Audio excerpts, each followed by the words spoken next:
Lalo pa ngang humina habang papalabas ng Philippine Area of Responsibility ang bagyong Marce. Huli itong namataan 100 kilometers kanluran, hilagang kanluran ng Lawag City, Ilocos Norte. Tinatahak nito ang Timog-Kanlurang direksyon na tuluyan ng lalabas ng PAR sa mga susunod na oras. Sa ngayon, nakataas pa rin ang signal number 2 sa hilagang kanlurang bahagi ng mainland Cagayan, kanlurang bahagi ng Apayao, Abra, Ilocos Norte at hilagang bahagi ng Ilocos Sur.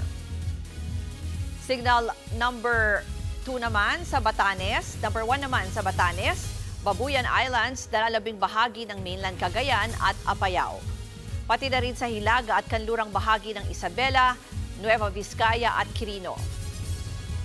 Signal number 1 din sa Kalinga, Mountain Province, Ifugao, Benguet, La Union, nalalabing bahagi ng Ilocos Sur, Northern at Central portion ng Pangasinan.